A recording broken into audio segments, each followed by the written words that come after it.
You should all be ashamed. Here goes!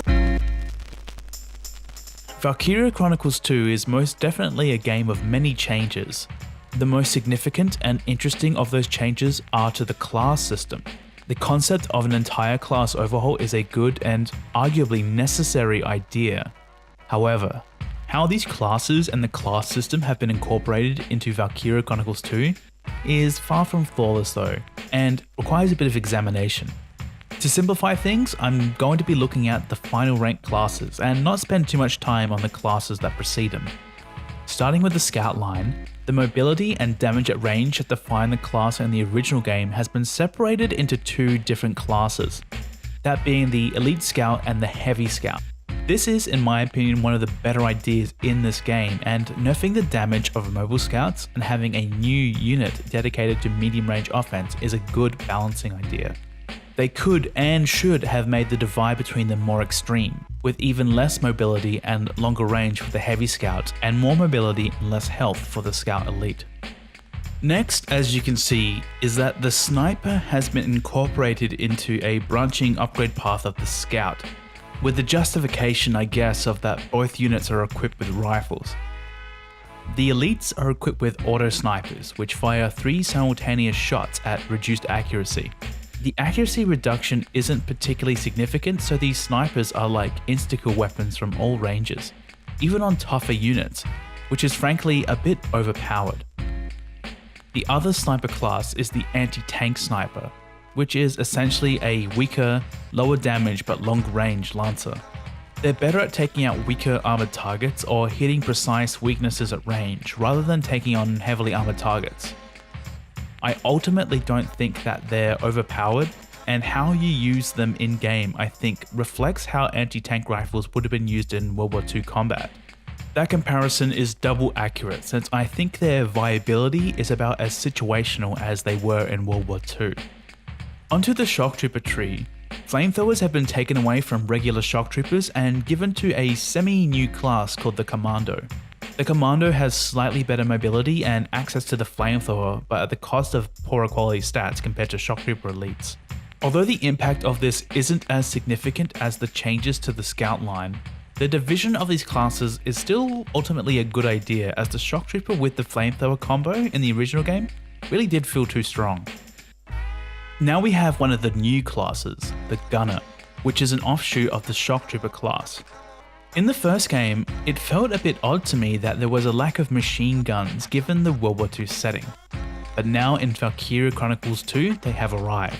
Unlike shock troopers, they fire in a horizontal spray, meaning that they have to be at a very close range to take out individual targets. However, when engaging in interception fire against the enemy, they fire directly at them, making them more oriented for defense or suppressing the enemy in between turns.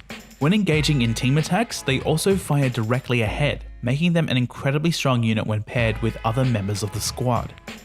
Both in thematics and gameplay, the Gunner is of really sound design, and a real embodiment of a support unit. In my opinion, the Gunner is the best class addition to the game and feels the most distinct out of the new classes. The final upgrades are more so slight variations than distinct classes, with the Elite Gunner being more mobile and having a longer range, but with the Heavy Gunner dealing more damage.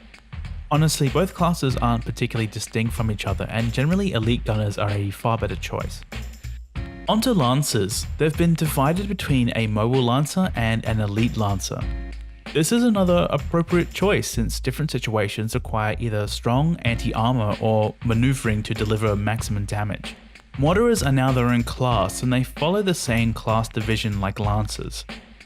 I would say that they have slightly more purpose than in the first game, but they're still pretty close to 0 on the relevancy scale. So they kind of remain out of balance, and you'll almost never field them. In the first game, Engineers were a fairly uninteresting, less powerful version of the Scout class. In Valkyria Chronicles 2 though, they've been changed in a small but dramatic way. Instead of being equipped with rifles like they were in the previous game, they now have their own unique weapon in the pistol. It has a lower range and a very low accuracy but a higher damage output. It's a weapon that almost fills the gap between the Scout's rifle and the Shock Trooper's SMG, so the Engineer becomes a valid choice when you need a mobile but strong damage dealer in close quarters combat.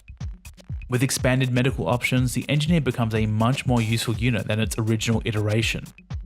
On the other side of the tree you have the Anthem Corps, who are units dedicated to buffing and debuffing units. These units are somewhat like replacement for orders or weapon ailments when targeting enemies. However, in my experience, their instruments don't come into play much since there isn't much necessity for them. The strongest stats that these trees offer are greater draws than their instruments.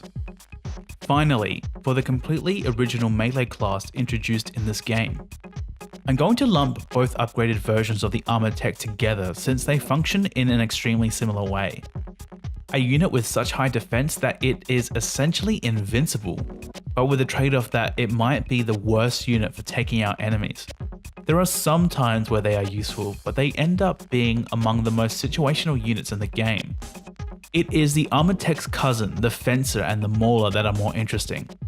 Say hello to the most overpowered class in Valkyria Chronicles 2. Like armored techs, almost invincible, but now with some of the greatest damage dealing potential in the game. Its only drawback is the small AP that it has, but this isn't much of an issue considering how small the maps are. There really is absolutely nothing that can effectively counter it, and its existence kind of breaks the game. The last class to talk about is the Mauler, which is the anti-armor version of the Fencer. Although quite strong, it has the lowest AP in the game, so it feels situational, and there never really is a time where overwhelming anti-armored strength is truly needed. So there's the rundown on all the classes, and as you can tell by the length of my relatively brief summary, that there are many changes. On paper and with individual comparisons, a lot of these changes make sense.